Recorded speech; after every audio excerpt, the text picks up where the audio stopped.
मेरे आदरणीय मित्र ने आपको इसका संदर्भ बताया, इसका इतिहास बताया, नेशनल हेराल्ड की विरासत बताई और उसकी कई दशकों, भारत की आज़ादी के कई दशकों पहले से उसका इतिहास बताया। उसके साथ जुड़े हुए ऐसे दिग्गज नाम उन्होंने बताए। मैं आपको संक्षेप में इतना कहना चाहता हूँ कि ये एक इतना ज़्यादा मनगढ़ंत काल्पनिक आरोप है कि एक प्रकार से ये मजाकिया चीज़ है। और मैं आपको ये प्रमाणित करना चाहता हूँ कि सिवाय इस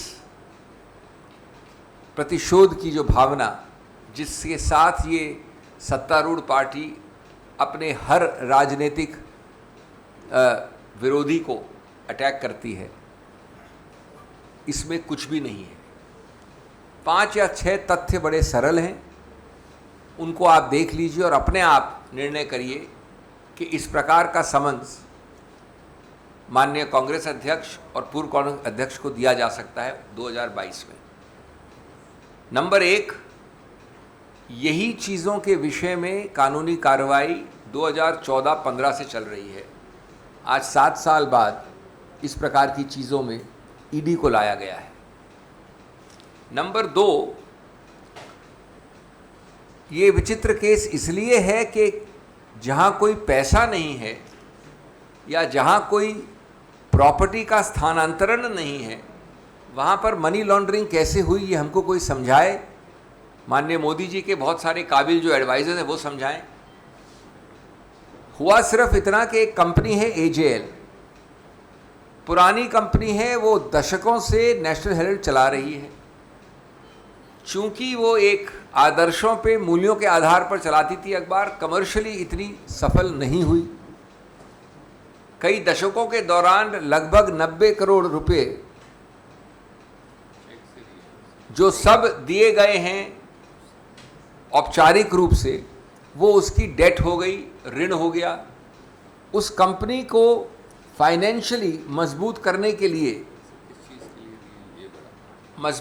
के लिए आदर्शों और मूल्यों जिनके लिए वो खड़ी है, उसको मजबूत करने के लिए, इस ऋण को हटाने के लिए, उसके किताबों को साफ करने के लिए एक बड़ी सरल चीज़ की गई जो इस देश में हर कंपनी करती है, विदेश में हर कंपनी करती है। उसने इस ऋण को इक्विटी में परिवर्तित करने का निर्णय किया। ये इक्विटी में परिवर्तित करने से जो रुपया आया, उसका 67 करोड़ तुरंत भुगतान कर्मचारियों के वेजिस के भुगतान के लिए उनको भी दिया गया। सब कुछ औपचारिक रूप से हुआ। अब जब आप कन्वर्ट करते हो ऋण को इक्विटी में, तो आपको ये जो ऋण है उसको असाइन करना पड़ा एक और कंपनी को। ये वैसे किसी भी कंपनी को असाइन कर सकती थी, लेकिन नई कंपनी जिसको असाइन किया गया, जिसको स्थानांतरण किया गया, जिसको दिया गया, वो कौन थी ये जानना भी आवश्यक है। वो थी यंग इंडिया, जो एक विशेष प्रावधान कंपनीज एक्ट के अंतर्गत, सेक्शन 25 कहते हैं उसको, वो बनाई गई कंपनी जिसमें 2 बड़े महत्वपूर्ण प्रतिबंध हैं। आम कंपनी की तरह नहीं, सेक्शन 25 कंपनी न तो कोई डिविडेंड दे सकती है, न प्रॉफिट, जिस प्रकार से कमर्शियली प्रॉफिट समझा जाता है, उसका इस्तेमाल कर सकती है। यानी अगर 10,000 करोड़ भी वो कमा ले तो एक पैसा भी ऋण के डिविडेंड के रूप में बाहर नहीं निकल सकता। इस कंपनी में वो 90 करोड़ या जो भी डेट था ट्रांसफ़र हुआ। दूसरी बात, जब ये कन्वर्ट होती है ऋण इक्विटी में, तो यंग इंडिया वैसी ही रहती है, सिर्फ वो शेयर होल्डर बन जाती है AJL में। और AJL के पास जितनी भी संपत्ति है, अचल या मूवेबल, वो सब AJL के पास ही रहती है। तो दूसरा बिंदु के एक पैसे का, एक अचल संपत्ति का, एक बिल्डिंग का, एक फ्लैट का, एक किसी चीज़ का स्थानांतरण, ट्रांसफ़र कहीं नहीं हुआ, किसी को नहीं हुआ, कभी नहीं हुआ। तीसरी बात, जो कुछ भी रुपया आया यंग इंडिया में कभी भी, ये किसी का आरोप भी नहीं है कि उसको बाहर दिया गया, डिविडेंड दिया गया, जो दे नहीं सकते सेक्शन 25 में। चौथा, कि जब वही सब चीज़ वैसी हैं तो मनी लॉन्ड्रिंग कहाँ से आती है? अनुच्छेद 50 जो मनी लॉन्ड्रिंग एक्ट के अंतर्गत है, उसके अंदर समन्स आप कैसे इशू करते हैं?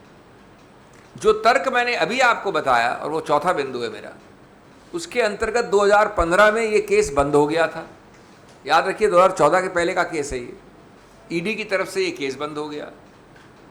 हमारे सत्तारूढ़ सरकार के लोगों को अच्छा नहीं लगा, उन्होंने ईडी में लोगों को बदला, हटाया,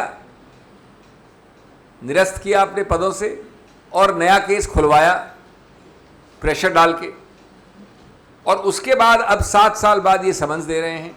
जैसा मैंने कहा, कभी उनको यहाँ से मोड़ना है, ध्यान आकर्षित करना है, कभी इन्फ्लेशन से, कभी जो अभी जीडीपी फिगर्स हो रहे हैं उनसे, जो विभाजन की भावना चल रही है इस देश में, जो असमंजस की और जो सामाजिक उथल पुथल चल रहा है उससे हटाने के लिए।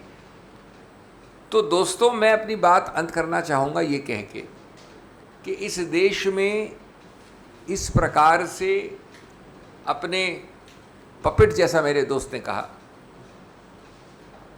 कभी ईडी, कभी सीबीआई, कभी आईटी का दुरुपयोग करके हर राजनीतिक विरोधी को, कश्मीर से कन्याकुमारी और गुजरात से पश्चिम बंगाल तक डराना, धमकाना और देश का पूरा ध्यान इधर से उधर करना, ये तकनीक अब पुरानी हो गई है। जैसा हमने कहा, हम न डरेंगे, न झुकेंगे और सीना ठोक कर ऐसे कारनामों का सामना करेंगे।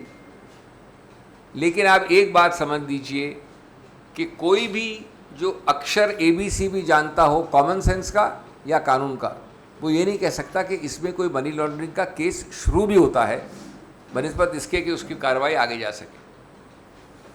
Thank you, sir. Any questions? We'll take one by one. We'll start with you. Sir, ये नोटिस कब आए